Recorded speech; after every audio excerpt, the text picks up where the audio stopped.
Hola, hola a todos. Gracias por estar aquí con nosotros. Estoy con mi tocayo, Jonathan Murcia, desde el noroeste de Colombia. Enseguida nos vas a decir el nombre de la ciudad. Soy malo para nombres, mil disculpas y no quiero equivocarme.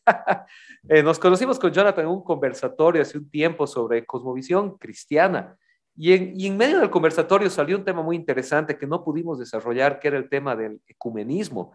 Entonces conversamos, yo le hice la invitación y él tuvo la buena voluntad de acceder a esta invitación para profundizar un poco sobre este tema del ecumenismo. Jonathan es apologista, además docente universitario, y realmente lo he estado viendo en sus redes sociales y es una persona muy, muy docta en el tema de filosofía, de apologética, de teología cristiana, un pensador latinoamericano contemporáneo que sabe armar una idea, sabe defenderla, sabe presentarla, de aquellos que necesitamos en nuestra región.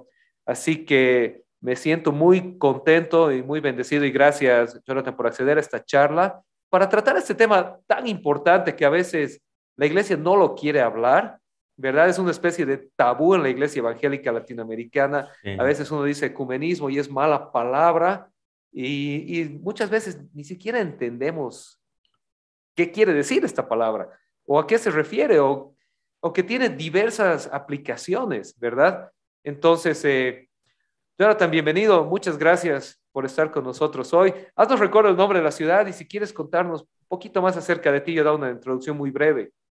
Ok, bueno, muchas gracias.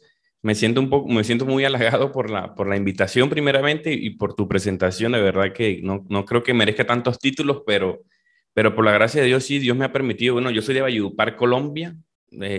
Nací en esta región aquí del norte de Colombia y vengo haciendo contenido de apologética. Me encanta más bien el título de profesor. A mí me gusta mucho que me digan profesor. Me gusta mucho la teología, la filosofía y específicamente la filosofía del lenguaje, que es como mi fuerte. Soy docente universitario y tengo como esa experticia ahí, como que la lingüística es como mi área de experticia. Y evidentemente la lingüística pues te permite, te da muchas herramientas para abordar textos, para abordar la filosofía, el pensamiento crítico. Entonces por eso al Dios hacerme cristiano, al Dios mostrarme el Evangelio como me lo mostró, yo siento que el Espíritu Santo, la misma Biblia nos muestra que el Espíritu Santo potencia tus dones y talentos para el servicio de la iglesia, para servir a la iglesia. Entonces el Señor, fíjate que yo era como un profesor regular, pero cuando me hice cristiano, el Señor me fue potenciando, me ha abierto oportunidades, me ha promovido y me ha dado estos espacios en redes sociales. Y creo que es una responsabilidad, porque es un hobby, me encanta, me fascina mucho hacer cosas en redes, pero sé que también tiene un lado ministerial, porque esto fortalece o complementa la labor de la iglesia en redes sociales. Un niño una vez me preguntó que si Dios estaba en las redes sociales.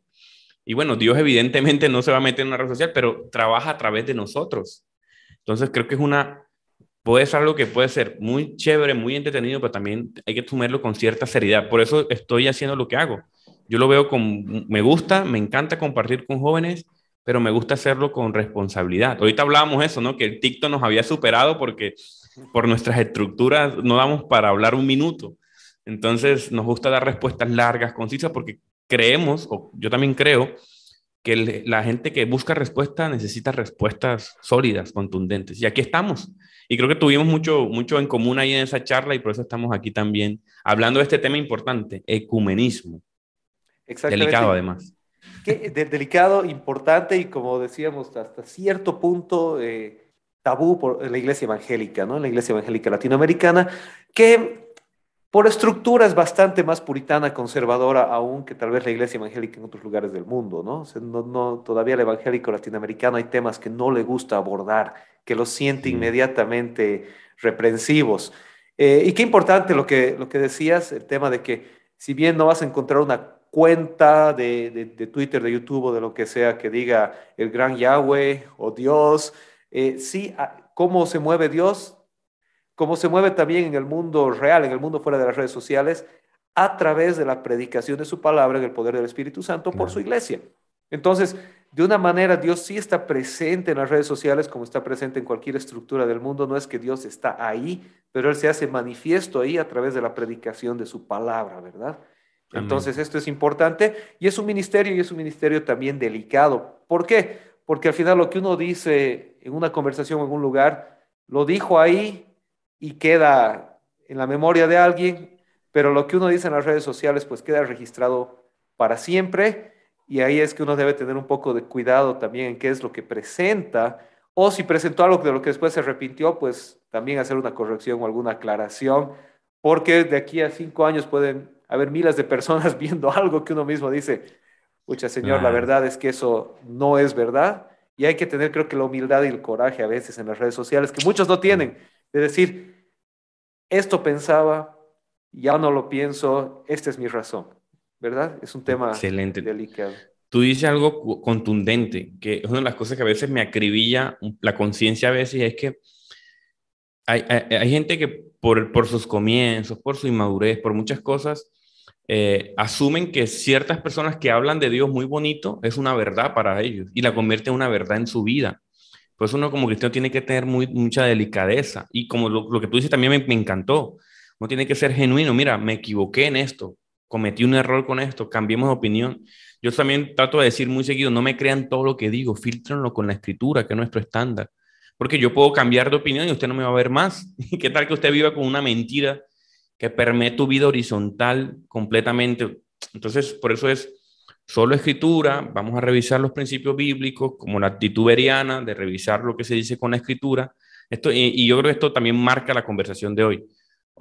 Vamos a hablar de ecumenismo, hasta qué límite, qué significa, hasta qué punto es sano, y esperamos que sea de bendición, pero también invitándolos a ustedes que tengan una actitud crítica ante todo lo que consuman en redes sociales y lo filtren por la escritura.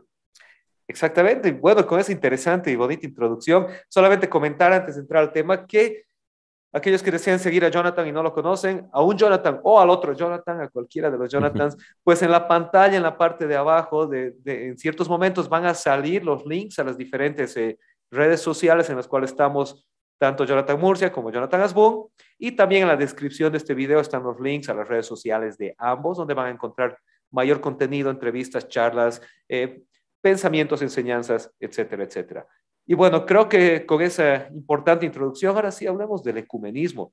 Y empecemos por lo más básico, ¿no? ¿Qué significa en términos generales, en su raíz, en su esencia, lo que es el ecumenismo? Ok, a mí siempre me gusta definirlo desde la convención, ¿no? ¿Qué hemos entendido? ¿Qué dice, por ejemplo, la RAE? ¿Qué dicen los diccionarios teológicos por ecumenismo? Y la RAE lo trae del griego. Entonces, como lo dice ecumenismo como mundo entero, y es unísimo también, como el mundo entero, como una unidad. Y la RAE lo define como una tendencia de creyentes o movimientos de creyentes que intentan la restauración o la unidad de todas las iglesias específicamente cristianas. Entonces, cuando tú escuchas esto, oye, pero a mí me han dicho que el ecumenismo era como herejía, pero técnicamente no, tiene una buena intención de fondo. Y, y, y creo que como preámbulo a esto, yo creo que esto es muy delicado porque inclusive hay gente que tiene muchos años estudiando teología, muchos años ejerciendo la teología, pastoreando inclusive, y cuando escuchan ecumenismo de una vez lo tildan de negativo, de algo interreligioso con connotación negativa, porque a veces lo vemos así. Ecumenismo es como que todos los caminos nos llevan a Dios. No, espérate, lo que pasa es que esa no es la definición que nosotros le dimos a ecumenismo. Ecumenismo técnicamente es bien intencionado, solo que hemos confundido, están esos extremos, ¿no? Ese extremo de que todo, bueno, aceptemos todas las doctrinas, todo el asunto, pero realmente la definición conceptual es esta, es una unidad. Y a mí me gusta mucho remitirlo contundentemente a Juan capítulo 17. Yo cuando leí Juan capítulo 17, Jonathan, me dio mucha humildad, o sea, me dio como que, wow, espérate, porque es que en Juan 17, ojalá lo puedan leer, no me lo crean lo que voy a decir, aunque yo voy a leer una porcioncita, pero vayan ustedes mismos, no le tengan miedo al Espíritu Santo y oren. Y Señor, háblame a través de tu palabra. Vean el contexto, lean arriba, lean abajo, el capítulo arriba y lean Juan 17, porque está Jesús orando. No está Pablo, no está, pero está Jesús orando por la unidad, por nosotros. Ahí uno puede ver la Trinidad, puede ver a Jesús orando al Padre a través del poder del Espíritu Santo. Y mire, y me permito leer este pedacito. Mira lo que dice Juan 17, versículo 20. Dice, no te pido solo por estos discípulos. Él está orando por sus discípulos inmediatos. Dice, no te pido solamente por tus discípulos, sino también por todos los que creerán en mí por el mensaje de ellos. O sea, ahí estamos nosotros. Te pido que todos sean uno, así como tú y yo somos uno. Wow. Es decir, como tú estás en mí, Padre, y yo estoy en ti, y que ellos estén en nosotros, para que el mundo crea que tú me enviaste. ¿Qué mensaje más ecuménico de Jesús, no? Jesús, aquí Jesús es muy ecuménico. Ujú. Les he dado la gloria que tú me diste para que sean uno, como nosotros somos uno. Yo estoy en ellos y tú estás en mí, que gocen de una unidad tan perfecta que el mundo sepa que tú me enviaste y que los amas tanto como me amas a mí. No, no, no, no. Padre, quiero que se me erice la piel, Jonathan, de verdad. Padre, quiero que los que me diste estén conmigo donde yo estoy. Entonces podrán ver la gloria que me diste porque me amaste aún antes de que comenzara el mundo. Oh Padre justo, el mundo no te conoce, pero yo sí te conozco. Y estos discípulos saben que tú me enviaste. Yo he dado a conocer a ellos y seguiré haciéndolo. Entonces tu amor por mí estará en ellos y yo también estaré en ellos. Aquí vemos una unidad maravillosa. Ora por los suyos, ora por nosotros y nos pide una unidad perfecta. ¿Cómo es una unidad perfecta? A través del Espíritu Santo, no hay más. Ahí está la Trinidad completamente.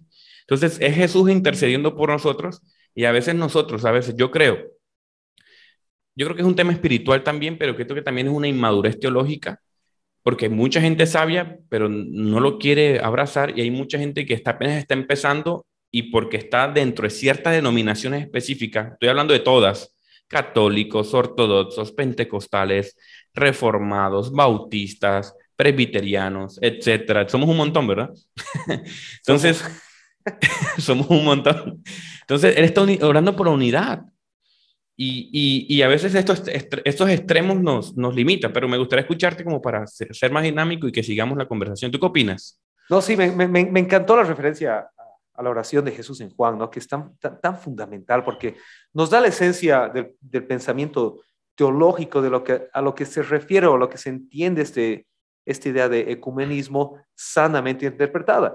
Y volviendo un poquito al tema del griego, que es algo que a mí me gusta, la palabra oikúmene griega, ¿no? Que es la raíz de donde se traduce el término ecumenismo, que obviamente tú como lingüista experto sabes mejor que yo que con el paso del tiempo las palabras cambian de significado. Claro. Pero en las épocas del Nuevo Testamento, la palabra oikumen en griego hacía referencia, en primer lugar, al mundo habitado, a los habitantes del mundo, ¿no? Los habitantes tanto de la tierra y en algunas ocasiones los habitantes tanto del cielo y de la tierra, es decir, a todo ser vivo bajo el gobierno de Dios. Y en el contexto grecorromano de la época del Nuevo Testamento, hacía alusión a lo que era la unidad del imperio bajo el gobierno romano. Se refería al hecho de que había una cierta unidad en el imperio, que el imperio en su multiplicidad de culturas, en su multiplicidad de contextos, aún de idiomas y de organizaciones que agrupaba el imperio romano, tenía una oicúmene, un ecumenismo en el sentido de que había una unidad específica que era, en este caso, el gobierno imperial. El gobierno imperial unía a toda esta gente.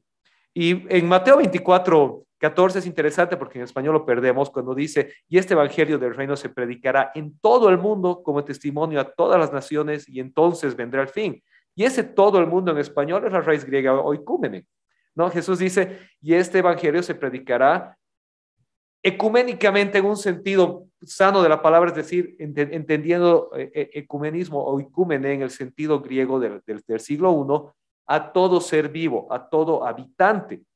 Pero no hay que perder de vista el contexto inmediato, que para ellos la ecúmene era el grupo, era la diversidad de naciones agrupadas bajo el gobierno del imperio. Y Jesús básicamente está diciendo, vamos a agrupar a la humanidad bajo un nuevo reino, bajo un nuevo gobierno, a la multiplicidad de la humanidad, de toda lengua, todo grupo étnico, toda nación, bajo el gobierno de Cristo en el reino de los cielos.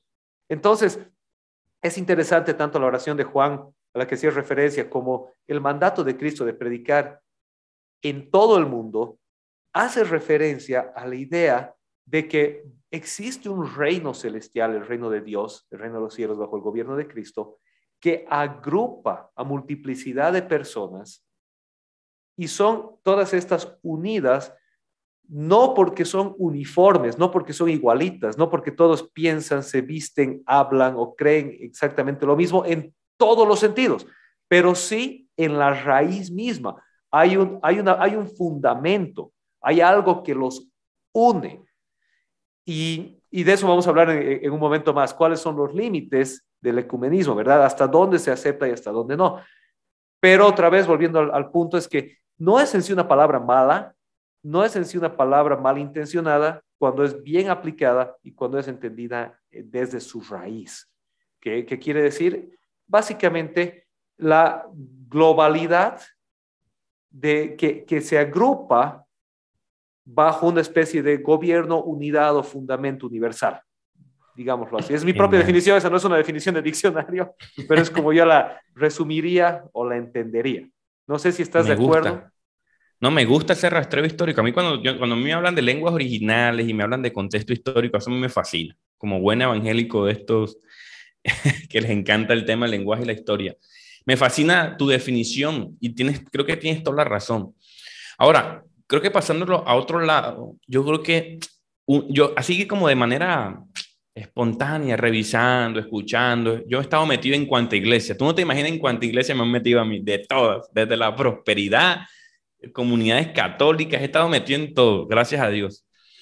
¿Y qué he notado, Jonathan? Yo he notado algo y es que evidentemente ninguno que se meta en esas comunidades, ninguno puede negar que el Espíritu Santo está obrando ahí.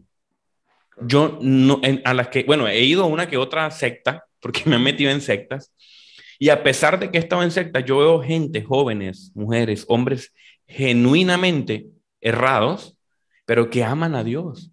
Y yo confío y creo y espero, Dios mío, por favor, que hayan sido comprados por la sangre de Cristo. ¿Por qué? Porque a veces cuando tú te metes a una iglesia católica, entonces tú ves la liturgia, tú ves toda la dinámica, los santos, y uno lo primero que piensa es que, ay, estos tipos lamellezos, dicen algunos, no, estos yesos y estas cosas, esto no me gusta. Y es verdad, a veces como que causa un poco de escozor, ¿verdad?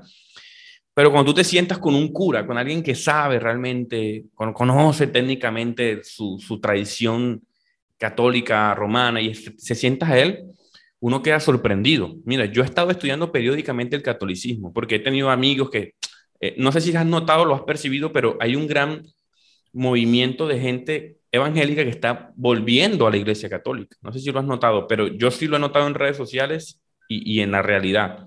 ¿Y qué es lo que está pasando? Es que la iglesia católica también ha mutado. Cuando uno ve en el siglo XVII, cuando lanzan la contrarreforma, ahí empieza todo.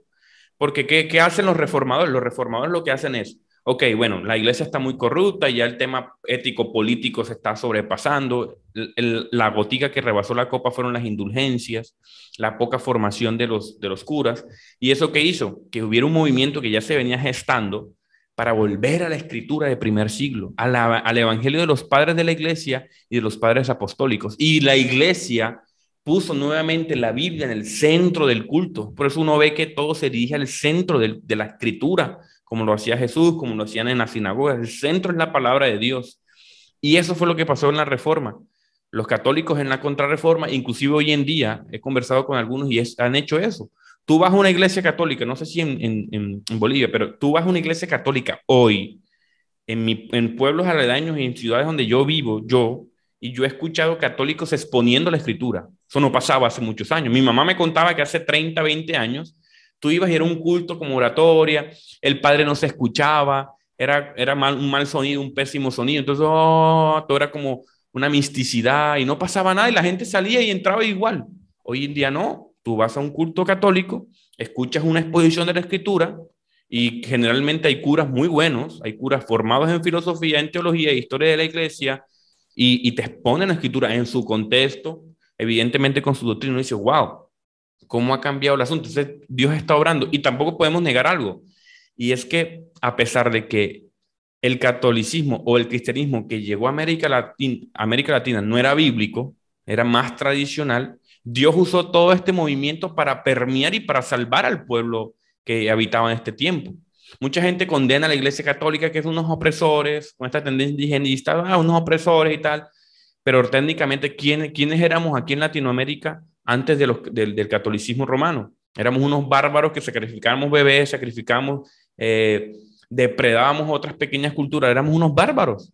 Y aparte, a veces la gente habla como que ellos, somos nosotros, hermanos, o sea, nosotros, o sea, somos una mezcla entre españoles, latinos, negros, somos una mezcla, somos nosotros mismos que Dios usó para traer. ¿Qué pasa? Nos gusta o no, ahí entró el cristianismo a nuestra región. Ahora, cuando tú escuchas a un católico, ellos se jactan de esto, ¿no? Como que nosotros traemos el cristianismo y los culturizamos. Y está al otro lado, un poco más pentecostal, carismático, reformado, bautista, que te dice, pero es que eso no es bíblico, realmente esto bajó fue por la reforma que entró por Inglaterra, Estados Unidos y comenzó a bajar.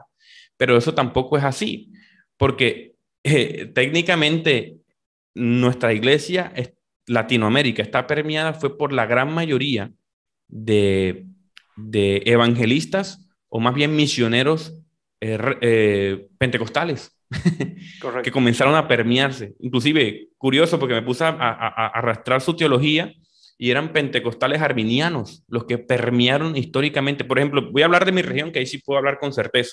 En mi región llegaron unos, unos pentecostales arminianos y aquí sembraron hace como 60 años, comenzaron, perdón, hace como 35 años llegaron unos misioneros, capacitaron y dejaron la semilla y murieron por aquí en esta zona sin mucho éxito, sin mucha bulla, y el Señor comenzó a usar esa semilla a crecer el pentecostalismo, levantó algunos líderes hace unos 20 y pico de años, y hoy en día mi iglesia, mira, mi ciudad tiene 700,000 habitantes, es pequeña, y tiene 256 iglesias. La mayoría son pentecostales carismáticas. Somos un desastre teológicamente. Eso sí, tú te metes a una iglesia, Jonathan, y probablemente tú vas a salir espantado por el culto, las lenguas, el desorden, la predicación un poco muy antropocéntrica, demasiado antropocéntrica para mi gusto, y tú sales ahí un poco espantado. Quizás puedes encontrar 3, 4, máximo 5 iglesias donde tú dices, bueno, se predicó la palabra, el centro fue Cristo y eso. Y tú dirás, pero entonces aquí la gente no conoce a Cristo, pero la gente sí conoce a Cristo aquí y mucha gente ha sido salva por el pentecostalismo. Y yo me he podido arrastrar y he tenido entrevistas y conversatorios y pasa mucho en Latinoamérica. Entonces, el católico te dirá, ok, pero eso es sectario, eso es el católico extremo, ¿no? Eso es sectario, eso ahí no se mueve Dios. Y ahí está obrando Dios, pues tú te metes en esa iglesia y ahí no se mide por la cantidad de libros leídos, no se mide por la eclesiología, no se mide por la doctrina, sino que se mide por las vidas transformadas, por los nuevos nacimientos de creyentes. Ahí está el Espíritu Santo obrando, eso es innegable. Entonces, ¿por qué estoy tocando este tema y por qué hoy todo este contexto tan largo? Porque eso es lo que uno tiene que buscar, cómo nosotros podemos conciliarnos, polirnos los unos a los otros y con las habilidades y ventajas que tienen uno y tienen otros, podemos crear esas conversaciones interreligiosas para nosotros tratar de ser los más puros al cristianismo. Un buen reformado podría ayudar tremendamente en la exégesis católica. Escuché esto hace poco y con esto termino, Jonathan. Mira, escuché a un católico hablando con un reformado, tuvimos una conversación por Zoom. Y es increíble, yo no sabía esto, pero hace unos años, muy poquitos, 7 años, la Iglesia Católica está formando gente para la exégesis bíblica. Yo, ¿cómo así? O sea, ellos están tratando de ir al texto tratar de capacitar gente para ir al texto lo más puro posible, volver al primer siglo, entender el contexto cultural de la época y tratar de descifrar realmente qué quería decir el apóstol Pablo en su contexto. Esto es un avance tremendo. Esto fue lo que hicieron los reformadores. ¿Tú qué opinas?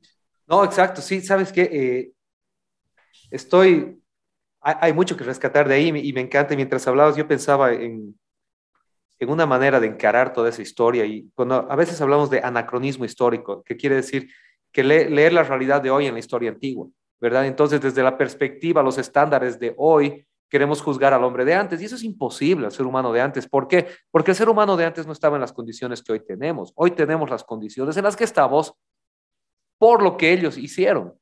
Y en ese sentido, cuando hablamos justamente de que el imperialismo y el colonialismo y los opresores y qué barbaridad y cómo pensaban de esa manera, por supuesto, no se puede meter bajo la alfombra el hecho de que se hicieron disparates y se hicieron barbaridades, pero no fue necesariamente la iglesia, fue, si quieres así, el mundo secular católico, el mundo netamente imperialista que quería saquear y hacer cosas. Pero a veces olvidamos en esa historia Las misiones jesuitas, por ejemplo, ¿no? Que entraron a lugares donde nadie quería entrar.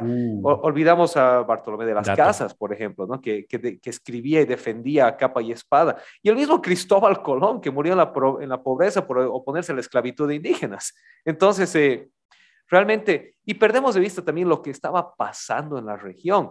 Hoy tenemos una especie de romanticismo del mundo indígena, del mundo antiguo, pero no es así. Como dices, habían barbaridades, habían genocidios de unos a otros. Y sin irse muy atrás, en los años 70 en Ecuador, cuando encontramos la misión de Jim Elliot y Elizabeth Elliot a lo que se conocían como Aucas, que ahora se conocen como guaureanis, ¿no? Que ellos fueron matados a lanzas, a lanzazos literalmente por esta gente. Pero en su muerte, no sé si escuchaste alguna vez del libro o la película que se llama Más allá del resplandor, que es Sí. el testimonio de ellos, y ellos mismos cuentan cómo cuando los mataban a lanzas, veían cómo sus espíritus subían al cielo y se dieron cuenta que había algo ahí. Y luego las esposas van donde esta gente que había matado a sus esposos, y van las esposas con los hijos, y los evangelizan y los cristianizan. Y hoy en día ese grupo étnico sigue existiendo gracias a esto, porque ellos se Wow. estaban matando entre ellos. Literalmente el grupo se estaban matando entre ellos y estaban camino a la extinción. Entonces el ingreso del cristianismo trajo una cosa a Latinoamérica, a lo que ahora se conoce como Latinoamérica, al continente centro-sudamericano, que no existía antes del cristianismo, que es el respeto a la vida, la paz, en la posibilidad de crecer en sociedades que antes no habían. Y muchas veces se pierde esto de vista. ¿Y quién trajo eso? Pues hay diferentes olas. Comenzó con el catolicismo. Después llegó, sí, con el evangelismo. Y un detalle más sobre lo que mencionabas, porque hay un libro de David Stoll, que es también más o menos de los años 70, 80, que se llama Latinoamérica se vuelve protestante. Y David Stoll es Wow. un sacerdote católico. Y él está hablando del hecho de que donde la teología de la liberación falló, el pentecostalismo triunfó. Y justamente él dice, ¿por qué? Porque el latinoamericano no está pensando en sentarse en una academia filosófica, está pensando en encontrarse con Dios. Wow. Y el pentecostalismo le está presentando a un Dios vivo, un Dios real, un Dios en su contexto latinoamericano. Entonces, hablando un poco de lo que decías, el pentecostalismo ha estallado en nuestras regiones. ¿Por qué? Porque ha sabido presentar a Dios de una manera que se ha conectado con lo que el latinoamericano busca o buscaba por lo menos hasta hace poco. Y todo eso nos Y lleva otra vez necesitaba. a lo que dices. Eh, Tal vez en un momento histórico la iglesia era muy combativa, ¿verdad? Católicos peleaban con los protestantes, los protestantes con los evangélicos con los pentecostales. Tal vez a todos los meten en la capa de evangélicos, pero sabemos que internamente también hay divisiones ahí. Pero yo creo que es un buen momento en el que la iglesia puede empezar a salir de eso y entender, hey, en la familia hay una gran diversidad, pero no nos deja de hacer familia. Y solo si me dejas terminar con dos ejemplos para un poco Claro. aterrizar el punto. Hay un ejemplo que a mí me gusta usar mucho porque yo realmente admiro mucho a estas personas, son los cristianos coptos en Egipto. Si uno Oh, va a una iglesia copta, va a encontrar una liturgia completamente foránea. No, uno entraría a una iglesia copta, cualquiera de nosotros, y si no ha sido previamente instruido, no va a entender lo que está pasando. Y no estoy hablando por el idioma, estoy hablando por la liturgia. Es totalmente diferente a la católica, a la evangélica, a la protestante, a todo lo que conocemos. Y se en va a muchas de sorprender. sus creencias, ellos son distintos a nosotros, por ejemplo, en lo que es la iconografía y toda su perspectiva del mundo espiritual versus el mundo material, es completamente distinta a la nuestra. Pero ahí uno diría, bueno, están equivocados, son una secta. Y yo me plantearía simplemente dos preguntas de quien dice eso. En primer lugar, esta, entre comillas, secta puede trazar sus orígenes a los albores de la fe cristiana. La iglesia copta en Alejandría existe desde las épocas de los apóstoles. Entonces es una iglesia histórica. Tal vez ellos tienen algo ahí que han heredado que simplemente nosotros desconocemos. Y en segundo lugar, cada día el ser un cristiano copto en Egipto conlleva el riesgo de muerte. Y entonces yo le hago una pregunta a mis amigos evangélicos, reformados, pentecostales, que a veces juzgan a esta gente tradicional, y les digo, ok, pero cuando tú te levantas y vas a la iglesia, tú vas con la certeza de que uno puedes escoger de un menú de iglesias. Te enojas con el pastor y te vas a otra. Y que tu Mm, vida no está en juego. Esta gente está jugando su vida todos los días por ir a la iglesia. uh, Y cuando nos encontremos cara a cara con Cristo, tú le vas a decir, bueno, Señor, yo soy más santo porque estudié a Calvino y estudié a Lutero y estudié la teología como se debía estudiar. Y este hombre que fue un mártir por la fe, bueno, pero él no está a mi nivel porque él no creía exactamente lo mismo que yo creía. Y entonces yo me hago muchas veces la pregunta de que a veces como iglesias en el mundo occidental cómodamente estamos actuando como Simón con la mujer prostituta que fue a ungir los pies de Jesús, ¿verdad? Que él sabía la ley, él conocía todo, él estaba cenando con Jesús, pero él se sentía orgulloso de su relación con Dios. Y esta otra mujer que no tenía nada entró a sus pies y lo derramó todo. Y Jesús le dice, ella ha amado más. Y a veces yo me pregunto si como iglesia estamos desmereciendo a otros grupos de la iglesia, pero que aman más, aunque no tengan la misma teología que nosotros tenemos. Maravilloso. Y esa es una pregunta que a mí siempre me lleva a la humildad en cuanto a... No por eso negocio mis perspectivas teológicas, pero debo entender que cuando estemos en el cielo, todos vamos a sentar en la clase de Teología 101 con Cristo. Exacto. Maravilloso ejemplo. Me hace reflexionar muchísimo también leyendo la historia de Republicano que en mi iglesia predicamos este domingo. Señor, soy pecador y agachó la cabeza, ¿verdad? Y a veces yo creo que uno tiene que sospechar al menos. Yo creo que me gustó esa invitación porque yo creo que está bueno que hablemos de este tema. Y es que muchos a veces con un afán genuino de abrazar la verdad, porque es que uno tiene que tomar sus decisiones, uno tiene que tener convicciones firmes. Los cristianos, nosotros siempre hemos estado informados, que somos tercos es otra cosa, pero hemos tenido convicciones firmes y hemos incluso muerto por ellas. Entonces nosotros estamos llamados a eso, pero tenemos que entender que nuestra cultura nos permea, nuestra crianza nos permea completamente. Y eso nos hace ver a Dios de una manera. Ahora, ¿qué pasa? Que día escuchaba un católico y me decía, tenemos que aceptar, nos guste o no, que Dios se ha movido por las iglesias pentecostales y neopentecostales en toda Latinoamérica de manera uniforme. Y hoy le debemos a la iglesia pentecostal, le debemos nosotros que Dios haya resistido, por ejemplo, a la teología de la liberación y otro movimiento de la teología liberal en Estados Unidos. Por Estados Unidos también la iglesia pentecostal es muy grande y mejor formada. ¿Y qué pasó? ¿Tú no ves en una iglesia pentecostal a alguien dudando de que la Biblia es palabra de Dios? Jamás vas a escuchar eso en una iglesia pentecostal. Tú no lo ves teniendo preguntas importantes, por ejemplo, como que sí, ¿por qué la filosofía, la teología? No, no, ellos quieren vivir a Dios. Y eso es lo que ha frenado el avance del liberalismo teológico, que está destruyendo a Estados Unidos en este momento y a grandes países con el tema del aborto. Tú no vas a escuchar nunca a alguien dentro de una iglesia pentecostal diciendo que el aborto, no, eso es categórico, porque la Biblia es palabra de Dios y así. Algunos no, muy intelectuales, con mucha teología, con mucha doctrina, pero es que hay que ver la ley, hay que no, espérate, Dios dijo así, así es. Entonces, eso, muchas de esas cosas que nosotros vemos como negativas, como que hay que estudiar más, no, espérate. Estos tipos aman honestamente a Dios. Yo a veces quisiera, hermano, y te voy a ser muy honesto, yo a veces quisiera como que tener en esos momentos de enfriamiento espiritual, como tener ese fuego. Entonces yo soy de esto, Jonathan. Mucha gente me dice que calvinista, que reformado, que no sé qué, que la barba, que Calvino. Y realmente mi teología es reformada, pero mi adoración es completamente pentecostal. Yo escucho mis coritos pentecostales de crianza, los que me puso mi mamá cuando niño, y me encanta buscar al Espíritu Santo. Yo cuando estoy triste no me voy a poner a leer la teología sistemática, no. Yo cuando estoy triste me voy con los salmos y me siento en una alfombra y me pongo a llorar con Dios y orar y a adorar al Señor.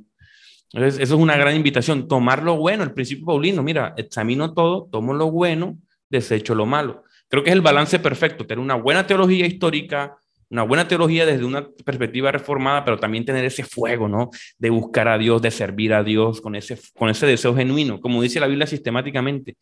Señor, devuélveme a ese primer amor, a esos primeros días, constantemente volver a Cristo. Eso como medida importante. Ahora, ahí hay una segunda parte porque no hemos desarrollado muy bien. ¿Cuáles son los límites, Jonathan? ¿Cuáles crees que sean los límites? Creo que con esto terminamos, ¿no? Ese es el detalle, exacto. Solamente de lo que mencionabas, brevemente puntualizar, que me hace recuerdo mucho a Pablo y Silas en la cárcel, ¿verdad? Si quieres un teólogo sistemático, no hay otro mayor que Pablo. Pablo escribió la teología, básicamente, por revelación divina, pero en el momento que él estaba en la cárcel, él se puso a cantar himnos. Él se puso a cantar himnos con Silas. Entonces, existe un espacio para el debate y la reflexión teológica que es necesario, es bueno, es prudente, pero no debe dejar de lado la espiritualidad, no debe dejar de lado la Mm, adoración genuina, el fuego del espíritu. Y lo que tenemos que tratar de apuntar como iglesia, sea cual sea nuestra tradición, es llegar a ese equilibrio, a ese encuentro entre ambas. Algunas iglesias se han enfocado tanto en la adoración, en el fuego, que han desmerecido la teología. Y eso es un peligro en sí mismo, porque están como papel al viento por cualquier ola de doctrina que llega. Por otro lado, algunas iglesias han desmerecido o han olvidado la adoración y el fuego genuino en favor del pensamiento cristiano. Y eso es otro peligro porque justamente nos enfriamos y lo que pasó con el liberalismo cristiano. La primera generación eran teólogos cristianos de fe, pero enfriaron tanto la fe que la siguiente generación se salió del mm, cristianismo, porque quedó solo la teología. Entonces, tenemos que tener cuidado en ambos lados y tratar de llegar a ese equilibrio. Nosotros amén, somos teólogos, pero antes que teólogos somos adoradores. Pero nuestra amén. adoración es informada por la teología. Y eso me da pie a lo que decías, ¿cuáles son los límites? ¿Hasta qué punto es sano? Y aquí vienen para mí dos, si quieres, subdivisiones, dos espacios de división en cuanto a lo que es el ecumenismo. Hay una línea negra, hay una línea que trazamos y de esa no nos salimos. El ecumenismo es válido dentro de la ecumene cristiana, haciendo un juego de palabras. ¿Qué quiere decir eso? Que aquí estamos hablando en el contexto de hijos de Dios, o si quieres, creyentes en el Jesucristo histórico y el Jesucristo divino. Es decir, ¿cuál es nuestro fundamento? Pues nuestro fundamento más básico es que Jesús es quien dijo ser. ¿Y dónde descubrimos quién es Él? Pues en la Escritura, ¿verdad? Jesús es efectivamente la segunda persona de la Trinidad, Dios Hijo, hecho hombre, nacido de María Virgen, que vivió una vida en perfecta comunión con el Padre, murió a la cruz por nuestros pecados, resucitó al tercer día, subió a la gloria, gobierna a la derecha del Padre y envió al Espíritu Santo a su iglesia hasta el día de su poderoso retorno al final de los tiempos. Amén. Ese es nuestro fundamento y puede parecer tan básico, pero hay muchas cosas. Por ejemplo, Jesús realmente murió, Jesús realmente fue enterrado, Jesús realmente resucitó, Jesús realmente vivió una vida en perfecta comunión con el Padre, quiere decir libre de pecado. Jesús es realmente Dios. ¿Y por qué un poco puntualizo esto? Porque estos son los límites más básicos de la línea negra. Porque hay personas que dicen, yo soy cristiano. Hay sectas, agrupaciones que dicen, yo soy cristiano, pero cuando les preguntas, ¿y quién es Cristo? Pues te van a decir que es un hombre con potencial divino, o te van a decir que era Dios, pero no era realmente hombre, estaba disfrazado de hombre. Y ahí nos salimos de lo que es la gran familia de la fe. Entonces, y mucho más que decir de personas que directamente no creen o niegan a Cristo o creen en otro Dios, llámense lo que sea, hinduismo, budismo, bahaísmo, islamismo, religiones indigenistas tradicionales, pues todo eso son nuestros hermanos humanos, pero no son nuestros hermanos en la fe. Entonces realmente Sí. ahí ya no entran dentro de esta perspectiva de lo que es la ecúmene, la gran familia, el gobierno del reino de los cielos que nos unifica. Esa es la primera gran división entonces. Y la segunda gran división es una división ya más interna, más familiar, ¿verdad? Como decías, hay católicos, hay ortodoxos, hay coptos, hay evangélicos, hay reformados, hay protestantes, hay presbiterianos, hay luteranos, hay de todo lo que tú quieres. Y esto yo lo concibo de esta manera y aquí termino mi idea. Yo lo concibo como una gran familia latina. Tú sabes que los latinos tenemos familias grandes, ¿verdad? Mi familia nuclear son mis papás y mis hermanos. Y en mi familia nuclear tenemos una subcultura, según la cual hemos sido criados, según la cual nos desenvolvemos. Pero luego nos reunimos a veces en la casa de la abuela, y en la casa de la abuela están los tíos y los Ujú. primos inmediatos. Pero luego un día la abuela dice, vamos a reunir a toda la familia, y entonces vienen los primos lejanos y se reúne todo el apellido, ¿verdad? Todos los Murcia se reunieron y son 400 personas, o todos los Asbun se reunieron y son 400 personas. Y ahí tú te sientas en una mesa y ves personas que dices, y este es mi pariente. No tenemos absolutamente nada en común, pero no te hace, no le hace que sea tu pariente el hecho de que tengas algo en común, sino el hecho de que llevan el mismo apellido, son de la misma familia. Y entonces para mí, esta es la segunda parte. Dentro de la familia cristiana, tenemos nuestra, si quieres, familia inmediata, nuestra iglesia local o nuestra denominación. Tenemos nuestra familia un poco más ampliada, que es nuestra línea teológica, por decir, reformados, luteranos, católicos. Y entonces ahí está también la familia grande, los que entran dentro de nuestro círculo familiar, que son todos aquellos que creen en el Cristo verdadero por la fe verdadera. Y entonces con ellos tenemos una cierta comunión y hay momentos en los que vamos a decir, pucha, sí, es de la familia, aunque no lo reconozco en nada, es de la familia. Y eso no quiere decir que yo tenga que hacer todo con ellos o estar de acuerdo. Podemos discutir, podemos debatir, podemos tener realmente diferencias profundas y discutir como discute una buena familia. Y al final del día darnos la mano y decir, ¿sabes qué? Tal vez no Claro, podemos caminar juntos, pero somos la misma familia. Te exacto. sigo reconociendo como hermano en la fe, ¿verdad? Amén. Ese Amén, es, maravilloso. esos son los Esos límites son para tus mí. límites. Ok, yo creo que me voy a alargar un poquito y si quieres intervenir y apoyarme ahí sería genial. A mí me gusta qué dice la Escritura, siempre, como si la Biblia es palabra de Dios, nuestro estándar, ahí debe estar la suficiencia para permitirnos hablar de estos temas. ¿Qué dice la Escritura? Yo cuando veo Gálatas 2, yo veo a Pedro y a Pablo dándose casi en la jeta. Pedro y Pablo, no estamos hablando de Moller, de MacArthur, no, no, estamos hablando de un católico, no, no, Pedro y Pablo, apóstoles, encuentros personal con Jesús, discípulos directos, grandes teólogos, mejor dicho. Y esto uno le dice hipócrita en público, ni siquiera como que ven acá, vamos a hablar internamente, no, no, en público, hipócrita, le dice, y lo condena y cada quien coge por su lado. Y después vemos una carta que dice, creo que es segunda de Pedro, que dice, algunos han malentendido mal las cartas del hermano Pablo. Uno dice, oye, hubo una reconciliación, pero uno ya ve las diferencias por dos caminos diferentes.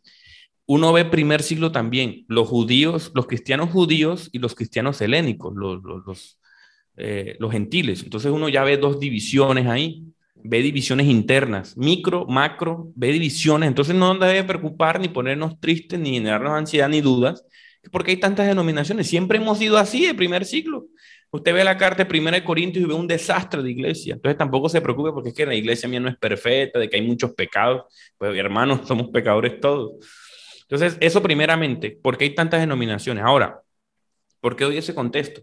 Porque al tener diferentes miradas, inclusive de la misma interpretación bíblica, todos estamos de acuerdo dentro de la familia cristiana que la Biblia es palabra de Dios. Todos estamos de acuerdo con eso. La discusión viene ahora es cómo interpretamos la palabra de Dios. Te voy a contar una curiosidad. Yo conozco un tipo que se llama Cibersaulo, por ahí en YouTube. Me gusta mucho. Nos hicimos amigos en una conversación así espontánea que salió. El tipo es completamente arminiano. Yo tengo una tendencia reformada. A mí me encanta la literatura calvinista. Yo soy más calvinista que el mismo Calvino, porque yo digo que soy más calvinista que Calvino porque a Calvino le han escrito tanto que ni Calvino sabía que ni pensaba así. Entonces yo digo, oye, yo he leído más de Calvino sobre Calvino que el mismo Calvino pensaba que era Calvino. Entonces, a mí me gusta la tradición reformada, me encanta, me fascina la forma de abordar los textos desde esa tradición teológica, ¿no? Entonces, oye, él y yo chocábamos. ¿Qué es lo primero que tú dirías? No, esta gente no se va a poner de acuerdo. Curiosamente, nos hicimos amigos, hicimos contenido aparte juntos, nos hicimos unos grandes amigos y una vez nos reíamos internamente porque él decía, ¿cómo él lee Efesios y cómo él lee Romanos y cómo yo leo Hebreos? Esos tres versículos así los comenzamos a... Yo los interpreté de una manera, él de otra manera y, ok, hermano, yo lo veo así, tú lo ves de esa manera, somos hermanos. Tú amas a Cristo, si tú amas a Cristo, enseñas, te apasiona, amas la iglesia, tenemos la misma visión de cómo compartir contenido en redes sociales. Y yo decía, oye, pero este tipo de manera genuina interpreta el texto así. ¿Cómo le voy a decir yo que es un hereje? ¿Cómo le voy a decir yo que eres un pecador porque él cree que la salvación se pierde? O sea, no, él no está pecando porque su conciencia no lo está acusando. Él está tranquilo con su interpretación bíblica. Entonces yo creo que, y también me apoyo es que Perdón, es muy solo hay difícil porque, puntualizar eso que es fundamental y que a veces no ajá, hacemos diferenciación en entre lo que son doctrinas fundamentales y lo que son exacto, doctrinas, si quieres, históricas aplicadas o la palabra que le quieras dar.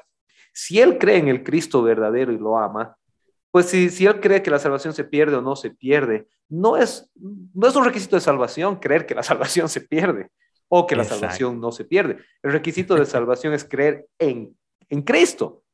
Lo demás es nuestro entendimiento de cómo mejor vivimos para Cristo. Y tal ok, vez ahí yo hago una diferenciación muy puntual, es creer en Cristo y vivir para Cristo. Y entonces ahí marcamos esa línea, ¿verdad? Si tú crees en el Cristo verdadero, ya tu interpretación es tu mejor deseo ayudado por el Espíritu Santo, basado en la Escritura de cómo vivo para Él. Y lógicamente ahí Pedro y Pablo no vivían igual para Cristo, pero ambos amaban a Cristo, al mismo Cristo. Perdón por la Amén. interrupción, adelante. No, me encantó. Y de hecho, para ahí iba, para ahí iba. ¿Por qué diste introducción así? Porque es que tenemos que distinguir este tema de, aunque a pesar de que hay muchas, este tema que nosotros no tenemos como un liderazgo así unificado, entonces hay tantas ramificaciones, pero yo me apoyo, por ejemplo, en Albert Mohler, que es un tipo vivo, que hoy está haciendo una muy buena teología, que es muy claro, y él habla de un triaje teológico. Me encanta el triaje teológico porque él dice, hay doctrinas principales, secundarias y terciarias. Entonces, ¿en qué estamos de acuerdo Albert Mohler y creo que la mayoría de lo que tú decías al principio, cristianos? ¿A quién le llamo yo cristiano, por ejemplo? Uno, que crea que la Biblia es palabra de Dios y la autoridad. Porque si tú no crees que la Biblia es palabra de Dios, ahí para adelante, cualquier cosa que te venga, tú lo abrazas. Entonces, un cristiano que cree que la palabra de Dios, pues ahí tiene la base epistémica, o sea, la base del conocimiento sobre todas las cosas. Una discusión, bueno, vamos a ver qué dice la Biblia. Entonces, ok, interpretas todo así, pero estamos de acuerdo con que la Biblia es palabra de Dios. Eso primeramente en el orden de doctrinas de primer orden, dice él. Segundo, la segunda venida de Jesucristo. Esto es importante. La resurrección de los muertos y el juicio final, que la Biblia de manera sistemática, pues la Biblia básicamente se trata de eso, de que Jesucristo vino, murió y va a volver otra vez. Ese es el mensaje inerrante de la Escritura. Correcto. Eso es la segunda teja. La salvación solamente por la fe en Cristo. Porque si tú crees que la salvación es por otro medio, pues apague y vámonos. Entonces, el cristiano que cree en la palabra de Dios, en la resurrección, muerte y juicio final, en la salvación solamente por Cristo, exclusivamente por Cristo, en la divina humanidad de Cristo y la Trinidad, estas son las doctrinas fundamentales. O sea, yo creo que un cristiano que cree esto, ¿cómo le dices tú que no es salvo? Si cree en Cristo y que a través de Cristo puede llegar al Padre por el poder del Espíritu Santo, ¿cómo le dices que no? ¿Cómo le dices que no va a ser salvo? ¿Cómo lo condenas de hereje? Si ya de ahí adelante el Señor lo rescata. Y ahí vienen las doctrinas de segundo orden que dice Mohler, que es la eclesiología, la forma en cómo hacemos el culto. Mire, yo he visto hermanos tan extremos, bien documentados, que dicen que es pecado adorar dentro de la iglesia con lo que no sea salmos. Si no es salmos, es pecado. O sea, ya están condenando herejes a gente porque no canta como ellos les cantan las canciones como ellos cantan. O sea, yo creo que yo a veces le pregunto, bueno, te va a tocar cantar en el hebreo original porque si no estás pecando. O sea, eclesiología segundo orden. La escatología, ¿cómo va a volver Jesús? Si va a volver premilenialista, postmilenialista, ya bueno, esa es otra cosa que todos hacen trampa hermenéutica. La forma en que los roles de la iglesia, el liderazgo de la iglesia, ese tema que también a veces nos permea tanto, eso me parece a mí también del segundo orden. Para algunos es más importante, pero también tenemos que extender las estructuras de las personas que están detrás, porque es que cada cabeza es un mundo, cada iglesia es un mundo, un liderazgo. Entonces, hay gente que, por ejemplo, el tema del pastorado femenino es crucial, fundamental, que eso no se puede ni tocar. Hay algunos que lo aceptan, no lo toleran, y algunos que lo abrazan. Entonces, es un tema ya de segundo orden. Para mí, yo estoy como en un punto medio en ese tipo de cosas. Entonces, yo creo que ahí como que está la diferencia, hermanos. Yo le llamaría, esto, ¿por qué lo decimos? Yo creo que, ¿por qué los límites? ¿Por qué trazamos esto? Porque fíjate qué interesante con esta visión que hemos dado, fíjate que nosotros nos llega una invitación intereclesiástica. Por ejemplo, yo no voy a mencionar el nombre, pero a mí me invitaron a una iglesia que es de las iglesias de la prosperidad más grandes de Latinoamérica, si no la más. Ya la gente sospechará cuál. Y yo llegué a la invitación y yo decía, si yo me las tiro aquí de calvinista, de reformado, no voy a tener la oportunidad de darles herramientas a la iglesia de Cristo, donde hay gente salva. Entonces, si yo me las tiro de que sé más, que tengo la mejor teología, estoy perdiendo una oportunidad de glorificar a Dios. Acepté la invitación, me pidieron una clase de apologética, yo la disfracé de hermenéutica bíblica, tal, y creé 4 clases. Yo quiero seguir estando con ustedes. A ellos les encantó. Y decían, nunca habíamos escuchado algo así, hermano. ¿Cómo así que ¿sabes? Porque ellos me pidieron apologética, pero yo la maquillé un poco y lo que di fue hermenéutica bíblica, cristología. Y claro, di otros argumentos así de cómo llegar a Dios sin la Biblia y cosas así, pero di fue doctrina básica, sola escritura, la palabra de Dios como máxima autoridad. Y ellos todavía, hoy, eso fue hace como un año, todavía hoy estamos en contacto, me han invitado a su país, no he tenido tiempo de ir. Somos grandes amigos y ellos me ven como una referencia. ¿Y qué voy publicando yo? cómo interpretar el texto, y vayan a los idiomas originales, lean varias versiones bíblicas. Estoy dando como que, porque cuando tú les fundamentas que la Biblia es palabra de Dios, el mismo Espíritu Santo los va llevando a ellos. ¿Qué pasó con los católicos? Mira lo que está pasando con los católicos, que tienen una eclesiología muy diferente. Ellos están tratando de volver al texto otra vez y poner el texto en su punto principal. Eso los va a liberar poco a poco y de manera gradual de otras cosas. Porque tú ves la esencia del catolicismo y la esencia del catolicismo así es la palabra de Dios. Miren que los católicos dicen que la palabra de Dios no solamente es palabra de Dios, es Jesús mismo. ¡Wow! Es Jesús mismo la palabra de Dios. Entonces, para ellos la palabra de Dios es importante. Solo que tienen otras cargas que tú puedes estar de acuerdo o no, que le añaden al pueblo, pero en su esencia, en su catecismo menor, para ellos la Biblia es palabra de Dios y Cristo también es Salvador y los limpia. Solo que tienen otros medios para acercarse a Cristo. Entonces ellos como que le ponen, así lo veo yo, ¿no? Puedo estar equivocado, pero ellos, está Cristo, único mediador, pero también hay puentes que te ayudan a llegar a Cristo. Entonces, creo que cuando ellos comiencen a ver su doctrina con la Sagrada Escritura, se van a dar cuenta que es mejor apuntar a Cristo y no ponerle más cargas a la gente. Eso es un excelente inicio para mí, ¿no? Y así tú vas a los pentecostales, a los bautistas. Bueno, creo que nuestras tradiciones teológicas no tienen gran problema porque ellos ponen la palabra como centro. Y yo creo que con esto finalizo, mi querido hermano. Porque yo creo que invito a la gente a quedarse en una sola iglesia y crecer ahí. Porque mucha gente cree como que va de iglesia en iglesia, como tú decías, como que esta tradición, me gusta esto. Ay, en las redes sociales está de moda el molinismo de William Lane Craig, esto aquí, por aquí. Entonces, como comienzan a picar, picar, picar y viven como frustrados, se vuelven tendenciosos, se vuelven. Y eso apaga la llama espiritual. Yo creo que uno tiene que tomar una decisión, como un varón, una mujer. O sea, voy a tomar una línea teológica, porque no las puedes abordar todas. El pentecostalismo clásico, maravilloso. El pentecostalismo tiene la particularidad de que tú puedes ser arminiano o calvinista tranquilamente, un pentecostal. Y estudio mi tradición, primeramente mi tradición pentecostal y clásica, y estudio. Si yo voy a ser reformado, me quedo reformado. Si yo voy a ser arminiano, quédese arminiano y avance, eche para adelante. ¿Por qué? Porque si no, vas a estar un poquito aquí, un poquito allá y vas a andar con dos pies por acá. ¿Por qué yo tomé la decisión de quedarme en el ala reformada? Aunque me gusta mucho, por ejemplo, la eclesiología, me encanta la liturgia, me encantan los vidriales grandísimos. A mí me encanta este tema, eso me atrae. Pero a mí me encanta la adoración pentecostal, pero en mi fe he decidido caminar por una tradición reformada. ¿Por qué? Porque el día que yo vaya hasta donde el Señor, quizás si me permite llevar mi bibliecita, esta que es la que me acompaña a todos lados, todos los viajes, yo voy hasta donde mi Señor le voy a decir, Señor, a mí me dijeron que esta era tu palabra, que tú estabas en una parte divina, viniste a la tierra, entraste a la categoría humana, entonces, por ende, nosotros podemos usar la categoría humana, que es la palabra de Dios, para conocerte. Yo hice todos mis esfuerzos por estudiar los idiomas originales, por tratar de entender qué dijiste tú, qué dijeron tus discípulos, y tratar de vivir conforme a ello. Yo puse mis dos pies aquí, aquí camino, y aquí no me va a mover nadie. Todo lo que vaya en contra de esto, no me lo abrazo. Todo lo que vaya a favor de esto, tal. Acepto a mis hermanos que tengan una interpretación diferente por su cultura, por su capacidad técnica, pero yo hice todo mi esfuerzo por poner mis dos pies aquí y aquí estoy. Júzgame según tu palabra, como dice tu misma ley, dice, yo te juzgo según mi palabra. Hay que cumplir lo que está aquí escrito. Sigue mis mandamientos, como dice el Salmo 119, cómo mantiene un joven puro su vida, siguiendo las ordenanzas de la ley aquí. Y ese día yo voy a donde el Padre. Si soy un hereje, si defendí cosas que no tenía, yo creo que voy con mi conciencia tranquila. Y esa es como mi gran invitación, la sola palabra de Dios. Amén, me encantó, me encantó. Y creo que tenemos, 98% de puntos de acuerdo. Digo 98 porque uno dice 100 y después saltó el que no estaba, ¿verdad?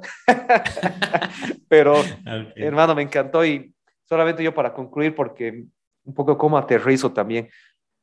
Creo que en todo lo que Okay. mencionaste estamos en acuerdo y vuelvo al principio, hablábamos de que la palabra ecuménico es tabú en nuestro contexto y creo que cuando la charlamos, la desglosamos, la desmenuzamos, nos damos cuenta de que no tiene por qué ser tabú y si en un sentido positivo la deberíamos rescatar más bien y utilizarla para hablar de unidad en la familia a pesar de la diversidad, ¿verdad?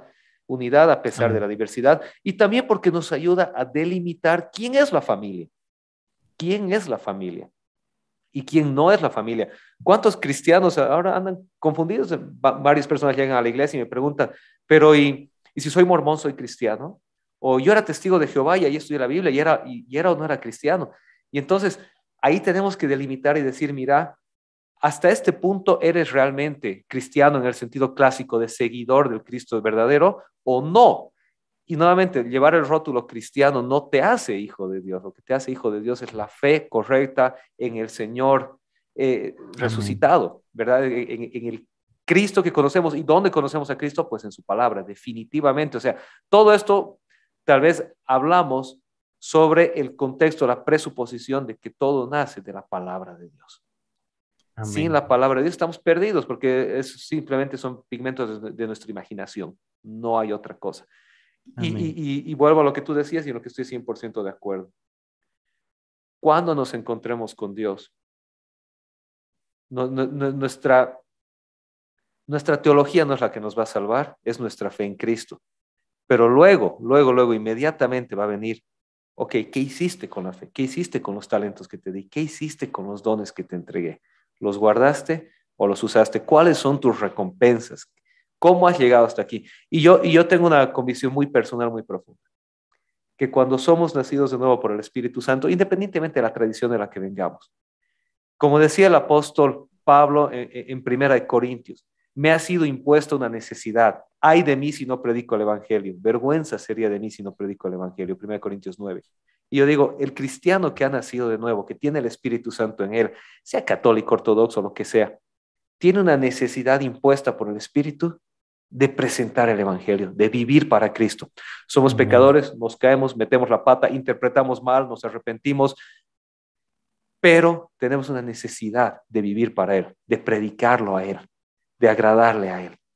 Definitivamente, y lo último con lo que concuerdo, quédate en una iglesia local, echa raíces. No vas a encontrar la iglesia perfecta, no vas a encontrar una iglesia que se alinee 100% a ti y no deberías. ¿Por qué? Porque una iglesia que se alinee 100% a ti es una iglesia a tu medida y la iglesia tiene que ser a la medida de Cristo, no a la de uno. La iglesia te tiene que confrontar. La iglesia tiene que ser un lugar donde nosotros hasta cierto punto nos incomodamos. ¿Por qué? Porque estamos creciendo y el crecimiento incomoda. Al mismo tiempo, ¿por qué nos quedamos en un lugar? Porque primero Dios nos ha llamado también a ser una eclesía, una asamblea, una familia. Entonces, yo con mis hermanos tengo diferencias. Seguramente tenemos muchas cosas con las que no nos entendemos, pero ¿sabes qué? Nos sentamos los domingos a almorzar en familia porque entendemos que ese es nuestro núcleo familiar, esa es la esencia de nuestras relaciones en la tierra. Y lo mismo sucede en la iglesia. Tu iglesia local es tu núcleo familiar, es la esencia de tus relaciones eclesiales en la tierra. Si picas de aquí para allá, de aquí para allá, de aquí para allá, vas a vivir como alguien que no tiene familia. A pesar de que la tengas, vas a vivir como alguien que no tiene familia, vas a estar débil, no vas a crecer. Escoge una iglesia local donde Dios te ponga, porque ahí es donde vas a crecer. No va a ser perfecta, no tiene que serlo, así como uno no es perfecto, pero vamos a crecer, como dice el apóstol Pablo en Efesios capítulo 4, hacia la perfección. Vamos a crecer juntos a la medida de la estatura del varón perfecto, que es Cristo Jesús en nosotros. Yo cerraría con eso. Hermano querido, te doy la última palabra, hermano, para concluir. Una última palabra. Muchas gracias por tu invitación. De verdad que este video quedó genial. Yo sé que va a ser de mucha bendición y espero y confío que va a ser de mucha bendición para la iglesia, para los hermanos, que nos hagamos más humildes, que tratemos de crear más lazos, de ser como dice católicos en el buen sentido de la palabra, unidos. Tengamos unidos como hermanos, validemos a los otros como legítimos, otros como hijos de Dios que pagó Jesucristo, son hijos de Dios, y que son simplemente tus hermanos y ya, hijos del Señor. Entonces, a veces nosotros queremos poner cargas, distanciarnos, crear brechas cuando estamos llamados a la unidad y servir y glorificar a Cristo. Toda actividad humana tiene que glorificar a nuestro Señor. Entonces, la invitación, mis queridos hermanos, es a esto, a que seamos más humildes, dejemos de atacarnos, sobre todo en redes sociales, que es fácil estar detrás de una pantalla y lanzar herejías y hacer memes y hacer cosas. Y está bueno el humor, pero hay ciertos límites. Entonces, espero que seamos de bendición para ustedes y estamos en contacto. Nos vemos ahí en redes sociales. Nos vemos. No se olviden suscribirse a los diferentes canales, seguirnos en las redes. Que Dios les bendiga. Hasta una próxima ocasión. Hasta luego.